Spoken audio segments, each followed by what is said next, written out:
Hello dear students, welcome to my YouTube channel. आप सभी का हमारे यूट्यूब चैनल पर स्वागत है। आज हम शुरू करने वाले हैं एडवांस मैथमेटिक्स, जिसमें हम ज्योमेट्री स्टार्ट करने जा रहे हैं। इसमें हम बेसिक से लेकर एडवांस तक जाने वाले हैं और काफ़ी कुछ एक ही वीडियो में कवर करने वाले हैं, जो कि सभी कॉम्पिटिटिव एग्ज़ाम्स के लिए तथा एकेडमिक बच्चों के लिए भी काफ़ी यूजफुल होगा। तो चलिए फिर स्टार्ट करते हैं। सबसे पहले हम एकदम बेसिक से स्टार्ट करते हैं, पॉइंट से, क्योंकि कहीं ना कहीं क्वेश्चन सफलता का कोई शॉर्टकट नहीं होता है, सफलता का कोई शॉर्टकट नहीं होता है।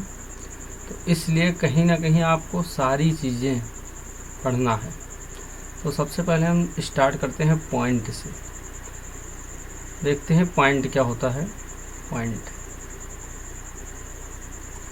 पॉइंट जिसको हम हिंदी में बिंदु बोलते हैं। पॉइंट क्या है? Point is exact.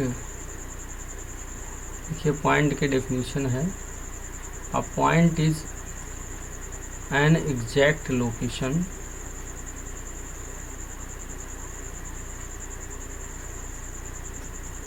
In a plane. जैसे मान लीजिए कोई प्लेन है, तो उसमें पॉइंट क्या होता है? कोई एग्जैक्ट लोकेशन होता है। अब जैसे हमारा लैपटॉप का स्क्रीन ले लीजिए, ये एक प्लेन है, इसमें पॉइंट क्या है? एक एग्जैक्ट लोकेशन है।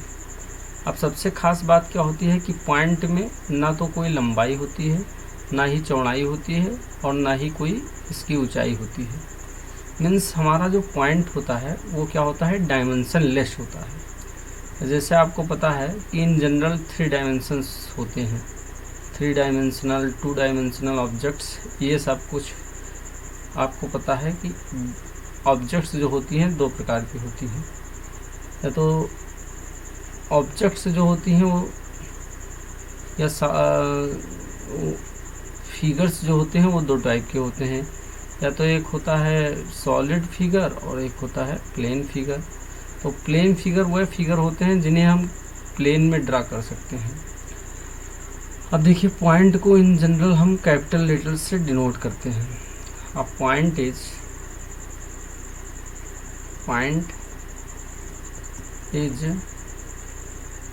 Denoted by capital letters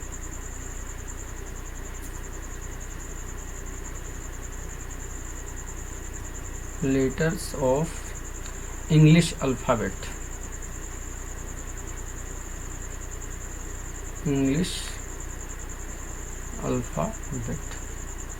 point को हम फॉर एग्जांपल ABCDPQR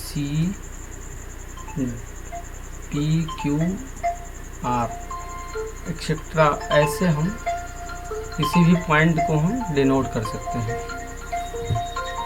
तो सपोज आपसे ये पूछा जाए, ये क्वेश्चन आ सकता है कि पॉइंट कितना डायमेंशनल होता है। अ पॉइंट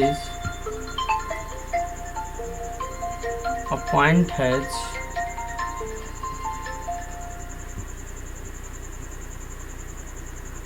नो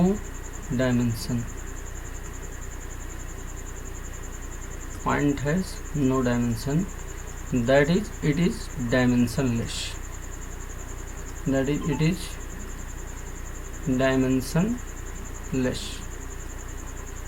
इसमें कोई डायमेंशन नहीं होता है।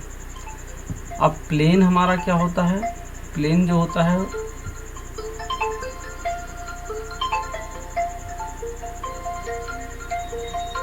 क्या होता है? इनफाइनाइट पॉइंट से मिलकर हमारा प्लेन बनता है। जैसे हमारा स्क्रीन है लैपटॉप का या आपकी मोबाइल का स्क्रीन है, ये एक प्लेन का एग्जाम्पल है। लेकिन प्लेन है नहीं, क्योंकि प्लेन की कोई बाउंड्री नहीं होती है। ये मतलब इसके कोई सीमाएं नहीं होती हैं, हर तरफ ये इनफाइनाइट तक एक्सटेंड करता है। प्लेन को हम समतल बोलते हैं हिंदी में इसे बोलते हैं समतल। तो अब plane is a collection of all points. Plane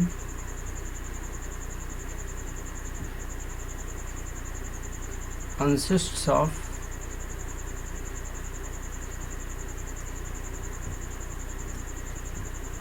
infinite number of points. Infinite number of points. एक प्लेन जो होता है वो इनफाइनाइट नंबर ऑफ पॉइंट से मिलकर बना होता है and it has no boundaries. इसकी कोई बाउंड्रीज नहीं होती हैं। ये बहुत इम्पॉर्टेंट चीज़ है कि इसका एक्सटेंशन जो होता है इनफाइनाइटली हर डायरेक्शन में होता है, मतलब कि ये अनंत तक विस्तार इसका होता है हर तरफ। ये हो गया प्लेन। अब हम किसी प्लेन में अगर दो पॉइंट्स को ज्वाइन कर दें तो क्या बनता है। सपोज हमने ये कोई दो पॉइंट्स ले लिए, मैंने एक पॉइंट ले लिया ये और एक दूसरा पॉइंट ये ले लिया। इन दोनों को अगर हम ज्वाइन कर दें, वैसे इस पॉइंट से इस पॉइंट तक जाने के तो इनफाइनाइट वेज हैं। आपको पता है कि इस पॉइंट से इस पॉइंट तक जाना हो तो अनंत रास्ते हैं। भाई कोई इधर से जा सकता है घूम के, कोई कैसे भी जा सकता है। अगर आप कोई भी एग्जांपल ले लीजिए, आपको किसी एक स्थान से दूसरे स्थान तक जाना है तो आप वहाँ तक इनफाइनाइट वेज से पहुँच सकते हैं। ये अलग की बात है कि एक चींटी के लिए उनके रास्तों की संख्या कुछ और होगी, हवाई जहाज़ के लिए कुछ और होगी, सबके लिए अलग होगी। पर infinite there are infinite ways to reach from a point to another point. ये आप याद कर लीजिए। अगर आपसे कहा जाए कि एक ऐसा रास्ता बताइए जो ए पॉइंट से बी पॉइंट तक जाने के लिए सबसे शार्टेस्ट पाथ हो। सबसे शार्टेस्ट मतलब सबसे छोटा हो, उससे छोटा और कुछ ना हो। तो अगर हम शार्टेस्ट पाथ की बात करते हैं तो शार्टेस्ट पाथ जो ट्रेस्ड होगा उसी को हम बोलते हैं लाइन सेगमेंट। शार्टेस्ट पाथ जो होता है इसी को हम बोलते हैं, इसको मैथ में क्या टर्म देते हैं, लाइन सेगमेंट। लाइन सेगमेंट को हम हिंदी में रेखाखंड बोलते हैं। तो लाइन सेगमेंट की डेफिनेशन क्या होगी,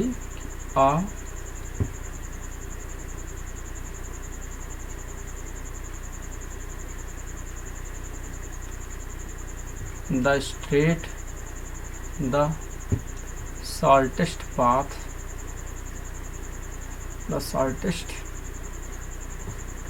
path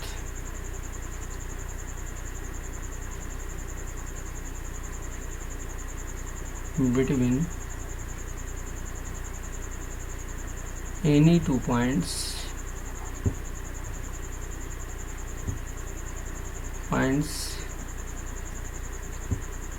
is in a plane is called line segment। और लाइन सेगमेंट, इसको हम लाइन सेगमेंट बोलते हैं। अब ध्यान से देखिए, ये जो हमारा सबसे लास्ट का पॉइंट है, इस पॉइंट को हम एंड पॉइंट बोलते हैं। इसे क्या बोलते हैं, एंड पॉइंट। तो अब क्योंकि हमारे दो एंड पॉइंट्स होंगे तो ये वाला भी एंड पॉइंट हो गया। तो एक लाइन सेगमेंट में कितने एंड पॉइंट होते हैं, कितने अंत बिंदु होते हैं या अंतिम बिंदु होते हैं, तो ये कई बार एग्जाम में आ जाता है। तो इसको आप लोग नोट कर लीजिए कि a line segment has two end points. A line segment has two end points. और उसके बाद क्योंकि अब इसका कोई ना कोई अंतिम बिंदु है दोनों साइड, तो इसका लेंथ भी क्या होगा, फाइनाइट होगा। तो it has finite length. Finite length, इसकी लेंथ जो होती है वो फाइनाइट होती है। नेक्स्ट जो हमारा होता है टॉपिक वो है कि इसको रिप्रेजेंट कैसे किया जाता है।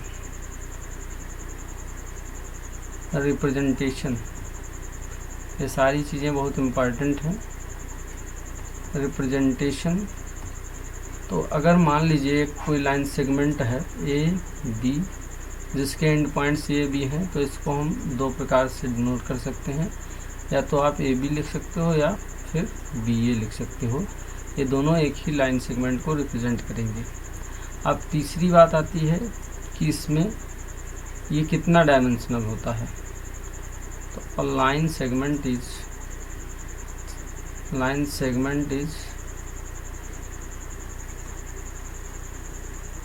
वन डायमेंशनल, मतलब इसमें केवल लंबाई ही होती है, इसलिए इसे वन डायमेंशनल कहते हैं। इसमें केवल एक ही डायमेंशन होता है, इसलिए इसको हम वन डायमेंशनल बोलते हैं। तो ये कुछ लाइन सेगमेंट से जुड़ी हुई जो इम्पॉर्टेंट चीज़ें थी मैंने आपको बता दी। अब अगला जो आता है वो हमारा आता है रे। रे क्या होता है? When a line segment is extended infinitely in only one direction, then it is called a ray. Suppose ये एक लाइन सेगमेंट ए बी था, इसको हमने एक ही डायरेक्शन में इनफाइनाइट तक एक्सटेंड कर दिया। ये जो एरो लगा है इसका मतलब होता है कि इधर इसकी कोई सीमा नहीं है, नो एंड, इस साइड में इसका कोई एंड नहीं है, तो इसको हम बोलते हैं रे। जैसे सूर्य से आने वाली किरणों का उधर से तो एक अंतिम बिंदु होता है, पर इधर की तरफ कोई अंतिम बिंदु नहीं होता है, क्योंकि सूर्य से वो निकलती हैं, तो वो एक रे का एग्जाम्पल है। सिमिलरली यहाँ पे ज्योमेट्री में भी रे ऐसा ही होता है। तो रे को हम एक ही प्रकार से रिप्रेजेंट कर सकते हैं ऐसे, अगर ये इसका एंड पॉइंट है तो और बी इसका नॉन टर्मिनेटिंग पॉइंट है, मतलब इधर कोई एंड नहीं है, तो इसको इस तरह से रिप्रेजेंट करते हैं। तो इसको एक ही तरह से रिप्रेजेंट कर सकते हैं, मतलब ए बी और बी ए जो हो ऐसे लिखा है, are two different rays, are two different rays, ये अलग अलग रेज होंगी।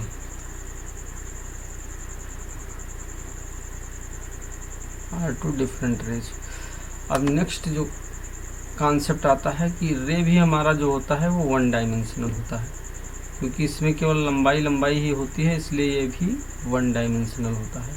अब इसकी लेंथ की बात आती है, तो इसकी लेंथ क्या हो जाएगी? इनफाइनाइट। इसकी लेंथ क्या होगी? इनफाइनाइट होगी, क्योंकि इसको हम मेजर नहीं कर सकते हैं। इसी को हम इनडेफिनिट लेंथ बोलते हैं, अनिश्चित लंबाई, इनडेफिनिट लेंथ, क्योंकि इसकी लेंथ जो होती है वो हम मेजर नहीं कर सकते। भाई इस तरफ कोई इसका अंत नहीं है, इसका मतलब कि इसकी इनफाइनाइट लेंथ होती है।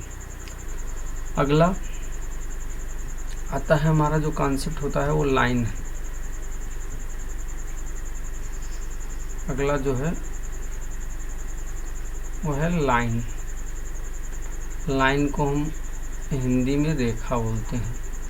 तो when a line segment is extended infinitely in both direction, then it is called a line. जब कोई लाइन सेगमेंट दोनों डायरेक्शन में इनफाइनाइट तक एक्सटेंड की जाती है, तब इसे हम लाइन बोलते हैं। तो लाइन में ना तो इधर कोई अंत होता है, ना ही इधर कोई अंत होता है, मतलब इसका नो एंड पॉइंट, इधर कोई इसका अंतिम बिंदु है ही नहीं, मतलब कोई अंत नहीं है। तो मतलब लाइन में क्या हो गया कि it has no end point, जबकि उसमें क्या था? रे में वन एंड पॉइंट था। रे में हमारे और रे जो था उसमें वन एंड पॉइंट था, इसमें वन एंड पॉइंट जो लाइन सेगमेंट हमारा था, सॉरी यहाँ पे एरो नहीं रहेगा, ऐसे ये लाइन सेगमेंट था, इसमें कितने एंड पॉइंट थे? Two end points. ये बहुत इम्पॉर्टेंट है, कई बार आ जाता है एग्ज़ाम में। और इसमें वन एंड पॉइंट। इसकी लेंथ क्या होती है? इसकी लेंथ फाइनाइट होती है, अर्थात इसको हम मेजर कर सकते हैं। इसकी लेंथ क्या होती है, इनफाइनाइट या फिर इनडेफिनिट, मतलब अनिश्चित होती है।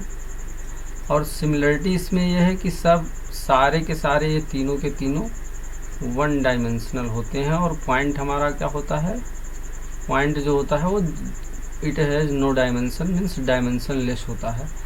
अब रे और लाइन में दोनों में एक सिमिलरिटी है कि इनकी जो दोनों की ही लेंथ होती है वो क्या होती है, इनडेफिनिट होती है। और एक सिमिलरिटी ये है कि दोनों ही वन डायमेंशन है। और एक सिमिलरिटी ये है, इनमें डिफरेंस ये है कि इसमें वन एंड पॉइंट होता है, इसमें no end point, no end point. तो ये था इसका लाइन पॉइंट रे और लाइन सेगमेंट इसका स्टडी। अब जब कोई दो rays any two rays have a common end point then they form an angle. जब कोई भी दो रे ले लीजिए, अगर इनमें कोई कॉमन एंड पॉइंट हो जाएगा तो वो एक एंगल बना देती है। यहाँ से हमारा क्या बन जाता है, एंगल। ये हो गया एंगल। अब ध्यान से देखिए, एंगल का ये मान लीजिए ओ ए रे है और ये ओ बी रे है, तो वो पॉइंट को हम क्या बोलते हैं, जो हमारा पॉइंट वो है इससे हम क्या बोलते हैं, वर्टेक्स। पॉइंट वो को हम क्या बोलते हैं, वर्टेक्स। इसको क्या बोलते हैं, आर्म्स। जो ओ ए हैं वो इसको आर्म्स बोलते हैं। अब इसी का और ये एंगल जो है इसको रिप्रेजेंट कैसे किया जाता है, इस सिंबल से। इसका हम नॉमिनेशन कितने टाइप से कर सकते हैं, ध्यान से देखिए। हाँ, मैंने आपको इसका नहीं बताया था।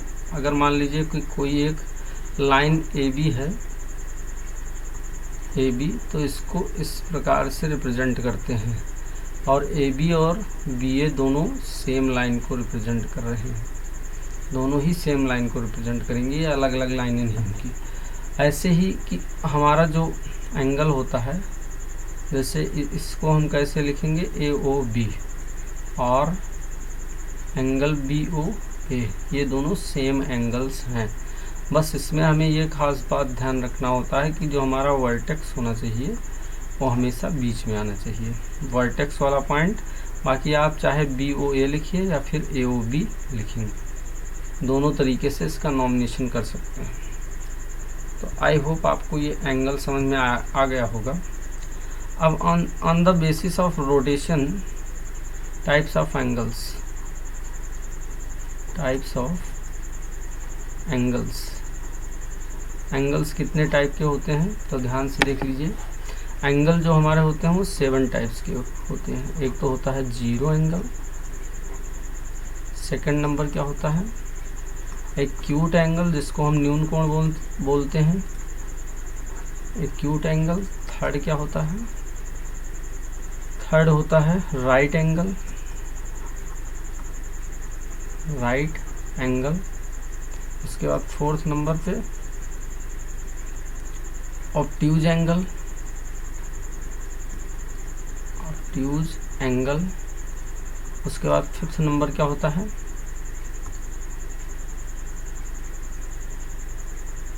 Straight angle, straight angle. उसके बाद 6 नंबर पे आता है रिफ्लेक्स एंगल, रिफ्लेक्स एंगल।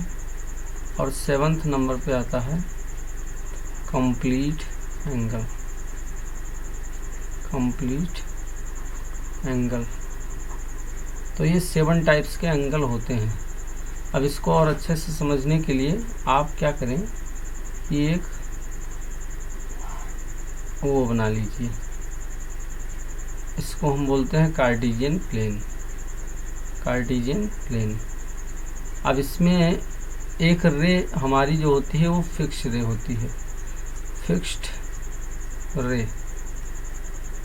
रे और एक होती है हमारी रोटेटिंग रे, जो कि यहाँ से अगर मान लीजिए मतलब रोटेट करना शुरू की है, तो अगर यहाँ मान लीजिए किसी समय यहाँ पे वो रे है, तो ये इसके द्वारा बनाया गया एंगल हो गया। अगर मान लीजिए हमारी रोटेटिंग रे ने चलना ही शुरू नहीं किया है, तो उसे ऐसे रिप्रेजेंट किया जाता है। ये हमारा जीरो एंगल को रिप्रेजेंट करता है, ये जीरो एंगल है। जबकि अगर उसने चलना शुरू कर दिया तो कोई ना कोई एंगल बनाएगी, और जब तक वो 90 तक नहीं पहुंचेगी तब तक उस एंगल का नाम क्या रहेगा? Acute angle. तो ये हमारा जो रीजन है वो किसका हो गया? एक्यूट एंगल का। मतलब जो हमारा एक्यूट एंगल होता है वो किसके किसके बीच होता है? ग्रेटर देन 0 डिग्री और लेस देन 90 डिग्री। तो ये जो एक्यूट एंगल होता है वो क्या होता है? ग्रेटर देन 0 डिग्री और लेस देन 90 डिग्री। और इसका मेजर जो होता है वो होता है 0 डिग्री। मतलब कि हमारी रोटेटिंग रे ने अभी मूवमेंट करना स्टार्ट ही नहीं किया है, तो ऐसे केस में हमारा एंगल कितना बनेगा?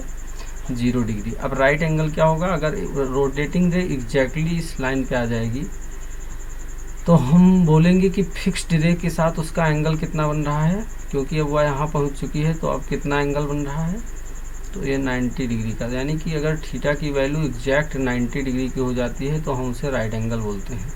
और जब 90 डिग्री से ज़्यादा हो जाएगा, मीन्स ये हमारा जो पॉइंट है ये वाला, अगर रोटेटिंग जो इसके ऊपर ओवरलैप हो गई तो कितना एंगल बनाएगी? Right angle. उस एंगल को हम राइट एंगल बोलेंगे। अब ये वाला जो एरिया है, इस लाइन के ऊपर नहीं जाना है, यहाँ तक का एरिया हमारा किसका हो गया? ऑब्ट्यूज एंगल का। ये ऑब्ट्यूज एंगल हो गया। मतलब ऑब्ट्यूज एंगल जो हमारा होता है वो ग्रेटर देन 90 डिग्री होता है, बट लेस देन कितना होता है? 180 डिग्री। अगर हम एग्जैक्टली 180 वाली लाइन पे रोटेटिंग रे को ओवरलैप करा दें तो हमारे एंगल का नाम क्या पड़ जाता है? अब जो हमारा एंगल होगा उसको हम स्ट्रेट एंगल बोलेंगे, क्योंकि स्ट्रेट एंगल। अब देखिए, जो हमारी फिक्स्ड रे थी और ये रोटेटिंग रे है, वो आपस में एक दूसरे के अपोजिट डायरेक्शन में हो गया। तो when the terminal ray and fixed ray are in the opposite direction, then they form a straight angle. Means अगर थीटा की वैल्यू एग्जैक्टली 180 डिग्री आ जाए तो उसको हम स्ट्रेट एंगल बोलते हैं। अब ये इतना बड़ा एरिया जो है रिफ्लेक्स एंगल का है, यहाँ से यहाँ तक का पूरा एरिया ये किसका हो गया? रिफ्लेक्स एंगल का हो गया। ये सबसे बड़ा एरिया है, सबसे बड़ा राज्य किसका है? रिफ्लेक्स एंगल का। मीन्स अगर हमारा थीटा जो है वो ग्रेटर देन 180 डिग्री हो जाए और लेस देन 360 हो, तो ऐसे एंगल को हम क्या बोलेंगे? रिफ्लेक्स एंगल बोलेंगे। और थीटा की वैल्यू अगर 360 डिग्री आ जाए, मतलब 1 कंप्लीट रोटेशन के बाद हमारी जो रोटेटिंग रे थी या टर्मिनल रे वो आपस इसी फिक्स्ड रे पे ओवरलैप हो जाए, तो उसको हम क्या बोलते हैं? इसको बोलते हैं कंप्लीट एंगल। तो ये थे types of angles on the basis of rotation. अब कुछ स्पेशल टाइप के और एंगल्स होते हैं, जैसे कि एक होता है हमारा कॉम्प्लीमेंट्री एंगल, होता है कॉम्प्लीमेंट्री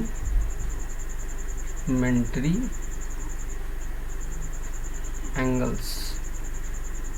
तो कॉम्प्लीमेंट्री एंगल्स क्या होते हैं? Two angles is said to be complement of each other.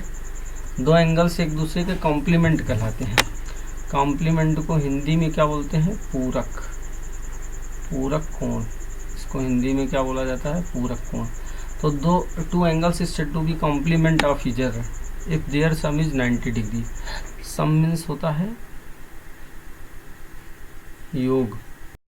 Some means क्या होता है? योग। तो अगर उनका सम 90 डिग्री का आ जाता है तो एक दूसरे के कॉम्प्लीमेंट कहलाते हैं। सपोज आपको 20 डिग्री का कॉम्प्लीमेंट बताना है तो आप क्या करोगे, आपको एक ऐसा एंगल बताना है जिसको 20 में प्लस कर दें तो 90 आ जाए। तो 20 डिग्री का कॉम्प्लीमेंट 70 हो जाएगा और 70 डिग्री का कॉम्प्लीमेंट क्या होगा, 20 डिग्री होगा। तो ये हो गया कॉम्प्लीमेंट्री एंगल्स। अब नेक्स्ट जो हमारा होता है, नेक्स्ट हमारा एंगल जो है वो एक होता है supplementary angles. Supplementary angles, supplementary angles किसे कहते हैं, हिंदी में इसे बोलते हैं संपूरक कोण। हिंदी में इसे संपूरक कोण बोला जाता है। तो two angles is said to be supplement of each other if their sum is 180 degree. अगर सम 180 डिग्री के इक्वल आ जाए दो एंगल्स का तो एक दूसरे के सप्लीमेंट कहलाते हैं। सपोज आपसे पूछा जाए कि 10 डिग्री का सप्लीमेंट क्या होगा, तो आपको बताना है 170 डिग्री, और 170 डिग्री का सप्लीमेंट क्या होगा, 10 डिग्री। ऐसा नहीं है कि 10 डिग्री का सप्लीमेंट 170 डिग्री है तो 170 का 10 डिग्री नहीं होगा। इसीलिए डेफिनेशन में क्या लिखा जाता है कि two angles is said to be supplement of each other और two angles is said to be complement of each other if their sum is 90 degree in the case of complementary angles, and in the case of supplementary angles their sum is equal to 180 degree। I hope ये आपको clear हो गया होगा types of angles. अब थोड़ा सा हम ध्यान देते हैं कि हमारी जो लाइंस होती हैं उनकी भी टाइप्स होते हैं, और यहाँ तक कि पॉइंट्स के भी टाइप होते हैं। तो सबसे पहले आप ध्यान से देखिए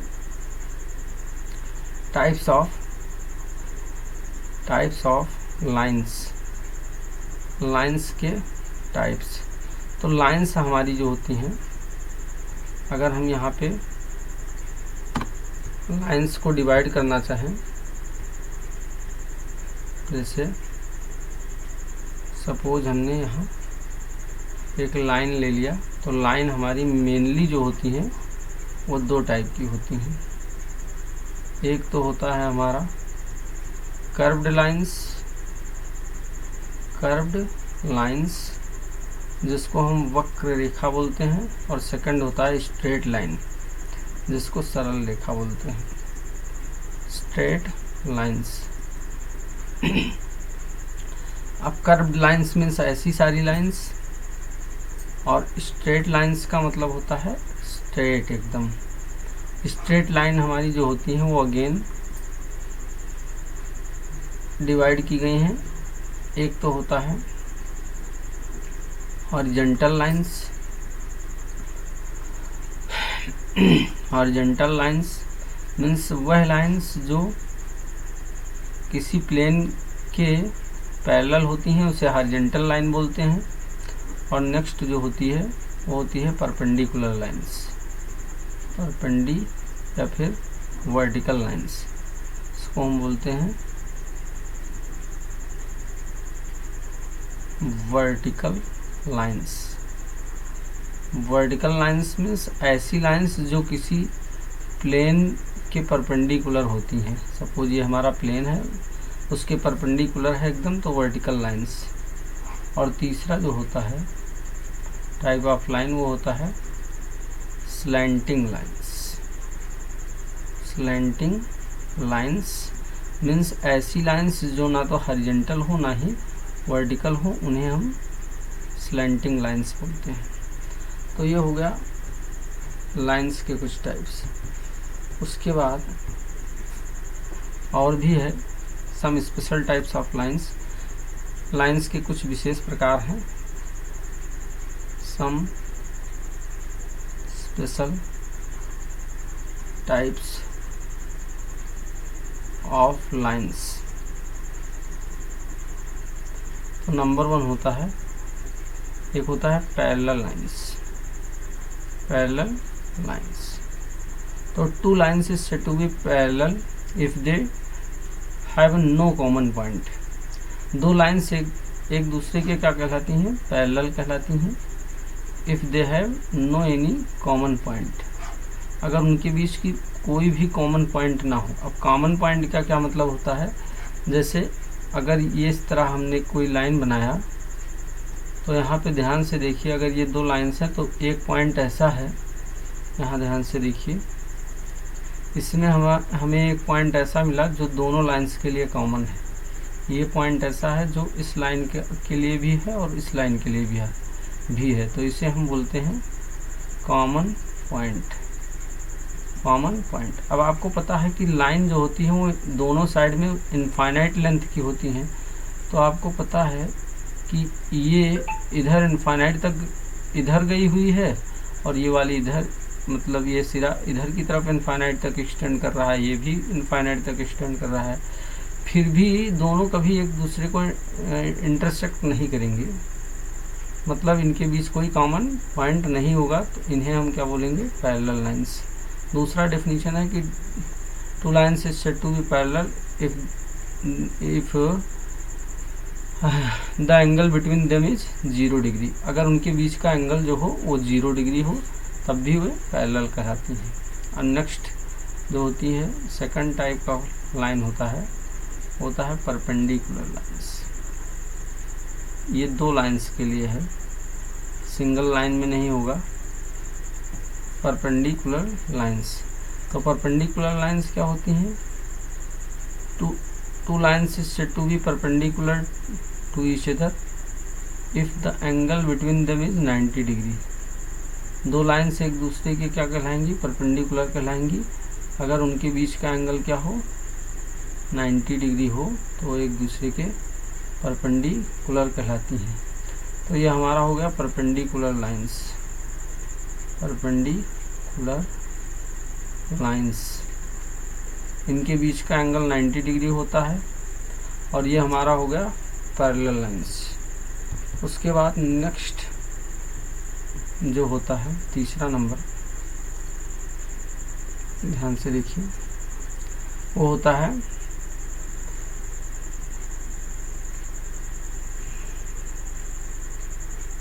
intersecting lines. Intersecting lines, intersecting lines. तो अगर कोई भी दो लाइंस हैं और उनके बीच में एक कॉमन पॉइंट है, तो उन्हें हम क्या बोलेंगे, इंटरसेक्टिंग लाइंस बोलेंगे। यानी कि two lines is said to be intersecting if they have a common point. ये वाला कॉमन पॉइंट हो गया, इन दोनों लाइंस के बीच में एक कॉमन पॉइंट है, कॉमन पॉइंट है, इसलिए ये हमारी लाइन कैसी हो गई, इंटरसेक्टिंग लाइंस। अब आप ध्यान से देखिए, जो हमारा परपेंडिकुलर लाइंस हैं वो इंटरसेक्टिंग लाइंस अवश्य होंगी। Means perpendicular lines is a special case of intersecting lines. Means अगर आपसे कोई डिफरेंस पूछे तो हम कह सकते हैं कि each perpendicular line, each perpendicular lines are always intersecting, always intersecting. ये हमेशा इंटरसेक्टिंग होती हैं, लेकिन हर एक इंटरसेक्टिंग लाइंस कोई ज़रूरी नहीं है कि हमारी इंटरसेक्टिंग लाइंस परपेंडिकुलर भी हों, हो भी सकती हैं और नहीं भी हो सकती हैं। और अगला जो टाइप ऑफ लाइन है वो होता है concurrent lines. Concurrent lines, concurrent lines मतलब संगामी रेखाएं, जिसको हिंदी में बोला जाता है, हिंदी में इसे बोलते हैं संगामी रेखाएं, संगामी रेखाएं। तो 3 or more than 3 lines is said to be concurrent। 3 या 3 से ज़्यादा रेखाएं क्या कहलाएंगी, संगामी कहलाएंगी या concurrent कहलाएंगी। if they passes through the same point, if they passes through the same point. अगर वो सारी की सारी एक ही पॉइंट से होकर पास हो रही हैं तो इन्हें हम कंकरेंट लाइंस बोलते हैं। तो ये हमारा हो गया कंकरेंट लाइंस, कंकरेंट लाइंस, ये हमारी हो गई कंकरेंट लाइंस। तो ये थी कुछ स्पेशल टाइप्स ऑफ लाइंस, कुछ स्पेशल टाइप्स ऑफ लाइंस। अब हम देखते हैं कि पॉइंट कितने टाइप के होते हैं। तो अगर अगला जो हमारा है वो है पॉइंट। पॉइंट जो होते हैं वो दो टाइप के होते हैं। एक तो होता है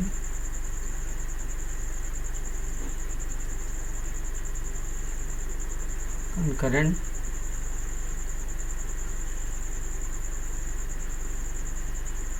पॉइंट्स,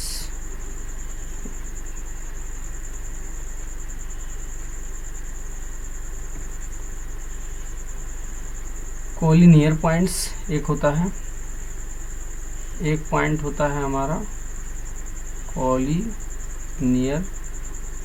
कोलिनियर पॉइंट्स, और सेकंड होता है कोलिनियर पॉइंट्स मतलब संगामी बिंदु, और सेकंड होता है non collinear points, non collinear points, non collinear points. तो नॉन कोलिनियर पॉइंट्स किसे कहते हैं? तो 2 or 3 or more than 3 points is said to be collinear if they lie on the same line। 3 या 3 से ज़्यादा बिंदु संगामी कहलाते हैं यदि वो एक ही रेखा पर स्थित हों, मतलब एक ही लाइन पे लाई करते हों। तो जैसे ये पॉइंट हमारा ABC है, ये कोलिनियर पॉइंट्स के एग्जाम्पल हैं। नॉन कोलिनियर पॉइंट्स मतलब कि ऐसे पॉइंट्स जो एक ही लाइन पे लाई ना करते हों, तो उसका जस्ट उल्टा हो जाएगा कि 3 or more than 3 points is said to be non collinear if they do not lie on the same line। तो ये हो गया हमारा पॉइंट्स के टाइप्स। अब हमने इस लेक्चर में आपको क्या क्या बता दिया? इस लेक्चर में हमने आपको पॉइंट के बारे में बता दिया, जिसको हम हिंदी में बिंदु बोलते हैं, जो कि हमारा डायमेंशनलेस होता है। पॉइंट हमारा क्या होता है?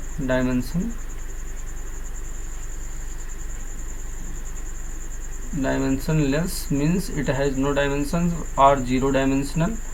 और उसके बाद इसके टाइप्स आपको बता दिया। फिर उसके बाद मैंने आपको लाइन सेगमेंट बताया, लाइन सेगमेंट, ये भी इसके बारे में मेन पॉइंट्स आपको बता दिया।